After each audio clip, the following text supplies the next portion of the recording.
यार इस सिचुएशन पे इन्होंने कौन सा गाना बनाया होगा। जैसे कि एक गाना मैं आपको एग्जांपल देना चाहूँगा कि एक मैं फिल्म कर रहा था मेहरबान। तो उस फिल्म में उसके डायरेक्टर हैं के रविशंकर जी।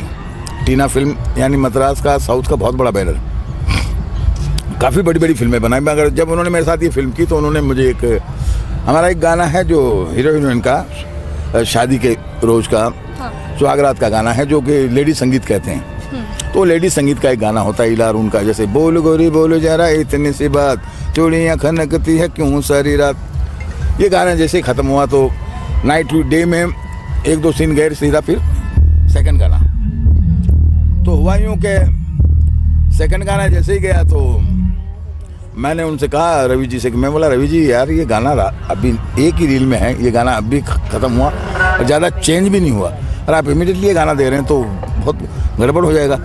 बोले नहीं मेरी सिचुएशन पे है ये गाना, अब मुझे गाना चाहिए। तो मैं कंफ्यूज हो गया। तो फिर मैंने सोचा कि क्यों ना मैं इस सिचुएशन से बचूं। तो मैंने कहा सर अगर आप पुराने गानों में से कोई गाना इसमें देते तो कौन सा गाना होता। तो उन्होंने कहा कि देखो दिलीप जी ऐसा है कि उस ज़माने का एक दौर का एक गाना बहुत अच्छा था, जीवन मृत्यु फिल्म का, झिलमिल सितारों का आंगन होगा, रिमझिम बरसता सावन होगा। फिर मैंने देखा कि हाँ इनके में झिलमिल सितारे हैं, आंगन है वगैरह वगैरह है। तो मेरी राइटर थी अपना इसकी रानी मलिक जी। हाँ। तो मैंने उनसे कहा तो उन्होंने बोला मेरे पास एक मुखड़ा है, अगर आसमां तक मेरे हाथ जाते तो कदमों में तेरे सितारे बिछाते, झिलमिल सितारों का। तो आप देखिए कि इसमें उस गानों में कुछ आपको ज़्यादा फर्क नहीं नज़र आएगा, बट हमने धुन नहीं चोरी की, हमने उस गाने से इंस्पायर होकर वैसा एक गाना नया बनाया। जैसे कि आज क्या हो रहा है कि आज के संगीतकारों को ज़रूरत ही नहीं, मेरे गानों का बेड़ा गर्क करके दे देते हैं। अब जैसे मेरा ओले ओले गाना अपने आप में एक वक्त में बहुत चला, आज भी चल रहा है, मेरा बनाया हुआ, मतलब जो उस वक्त सैफ अली जी और हमने समीर राइटर जी ने और यश राज में और सरोज खान जी ने जो हमने मेहनत की थी, अब आज के दिन में वो नए म्यूजिक डायरेक्टर नए राइटरों ने उसको मिक्स करके कुछ जो गाना बनाया। तो हमें नो डाउट उसका लिए कहा जाता है कि बहुत सुनने में व्यूवर्स बहुत हैं। अब व्यूवर्स तो आप ये कहेंगे कि आज हर चैनल पे जो चैनल खोलो उसमें वही मेरा ही गाना बज रहा है, तो व्यूवर्स तो अपने आप ही बढ़ना है। मगर जो मैंने महसूस किया कि जो गाने का सोल था वो मुझे नहीं महसूस हो रहा। हाँ हालांकि पब्लिक को हो रहा हो, तो देखिए पब्लिक तो नहीं सर, आज भी वो गाना हम सब के दिलों पे मतलब राज कर रहा है, बहुत अच्छा है और सुनने में भी मज़ा आता है वो गाने नहीं। मगर मैं कहना ये चाह रहा हूँ कि मेरे गाने के लिए तो मैं अपनी खुद की तारीफ कर रहा हूँ, मगर मैं ये कह रहा हूँ जो आज हुआ है, जो आप पूछ रहे हैं कि आज का चेंज जो म्यूजिक का, तो आजकल क्या हो गया कि लोग बाग ये सोचते हैं कि भाई ज़्यादा काम नहीं करने की ज़रूरत पड़े, कोई एक फिल्म का हिट गाना उठा के डाल दो। तो मेरा ओए ओए कुड़ियाँ शहर दियाँ भी डाल दिया उन्होंने, ये खबर छपवा दो अखबार में, वो पोस्टर लगवा दो बाजार में, वो भी डाल दिया, अभी ओले ओले डाल दिया, और भी कुछ गाने बन रहे हैं। तो मैं ये महसूस कर रहा था कि जब हमारे पास ऐसी सिचुएशनें आती थी कि भाई हमें एक आइटम टाइप, तो आइटम नहीं होता है इसको कहते हैं कि एक फोक सॉन्ग जैसे होता है कि एक ऐसा डांसिंग नंबर हो, पेपी नंबर हो, आजकल उसको आइटम नंबर के नाम से कहा जाता है। और अब नई पीढ़ियाँ डीजे में बजना चाहिए, इसमें होना चाहिए, तो उस तरीके से म्यूजिक में चेंज हुआ है, मगर काफ़ी बदलाव के साथ साथ उठक पटक ज़्यादा हुई। हाँ, तो सर आपको क्या लगता है कि आज के ज़माने के जो बच्चे हैं जिनको म्यूज़िक में आना है, संगीत क्षेत्र में आना है, तो उन्होंने क्या तैयारियों के साथ ये क्षेत्र में आना चाहिए? देखिए जब आप स्कूल में भी जाते हैं तो इंग्लिश मीडियम में आपको ABCD सिखाई जाती है, हिंदी मीडियम में आपको अ ही सिखाई जाती है, वर्णमाला सिखाई जाती है, स्पेलिंग की वो सब चीज़ें बताई। उस पद्धति से आप जाके फिर आगे जाके आपको ग्रामर वगैरह बताते हैं, व्याकरण वगैरह आने के बाद में फिर आप एक लिखना के मैं घर जाता हूँ, मैं घर आता हूँ।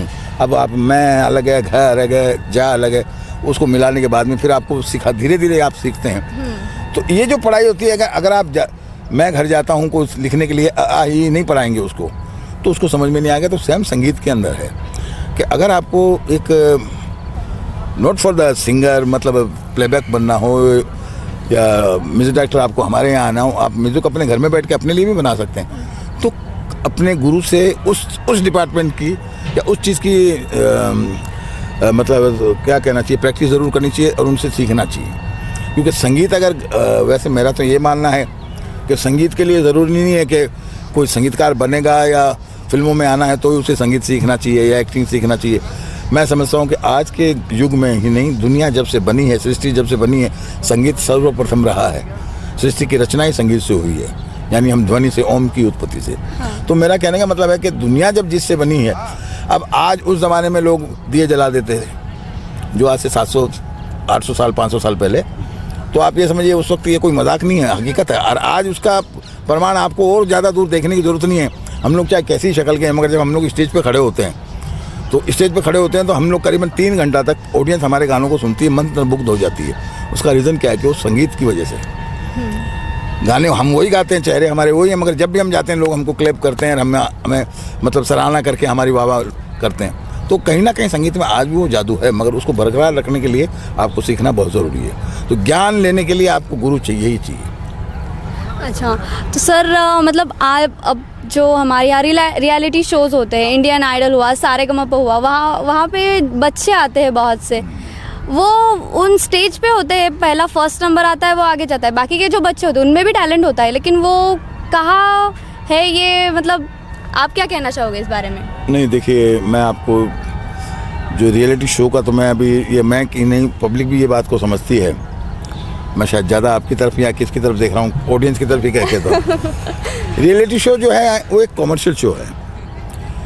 उसमें एक बात बहुत अच्छी है और एक बात बहुत ही बुरी है। जो सबसे अच्छी बात है वो ये है कि जो बच्चा कभी ज़िंदगी में फ़ोटो नहीं खींचा सकता, पड़ोसी को नहीं मालूम कि ये बच्चा है या गाता है या नहीं गाता है, या डांस कर सकता है कि नहीं कर सकता, एक्टिंग कर सकता है कि नहीं कर सकता, वो ये रियलिटी शो की वजह से पूरे एरिया में, अपने अड़ोस पड़ोस में, इवन हिंदुस्तान में ही नहीं पूरी दुनिया में फेमस हो जाता है। मगर उसके साथ जो बाद में होता है, जब वो रियलिटी शो से वो शो 100 एपिसोड या 50 एपिसोड तक वो चलता है, उसके बाद में बंद हो गया, फिर दूसरे बच्चे आते हैं। तो उन बच्चों के साथ जो क्या है कि जिस तैयारी से आपने बच्चों के साथ मेहनत करके अपना प्रोग्राम सक्सेस किया, तो प्रोग्राम तो आपने सक्सेस कर लिया, मगर उस प्रोग्राम को जो सक्सेस कराने वाले बच्चे हैं या जो लोग पार्टिसिपेट थे, वो उस प्रोग्राम के 2 साल बाद में सारे गायब हो जाते हैं। जिसका मिसाल आज मुझसे ही ले लीजिए, जब सारेगामा शुरू हुआ था 92-93 में, सोनू निगम जी जब करते थे एंकरिंग, लेके अब तक में मेरे ख्याल से 20-25 साल से ज़्यादा हो गया होगा, मेरे ख्याल से 28 साल के करीब हो गया होगा। तो आप ये समझिए 28 साल में कम से कम लाखों बच्चों ने अपनी वॉइस का टेस्ट दिया होगा, लाखों बच्चों ने डांस की टेस्ट दिया होगा।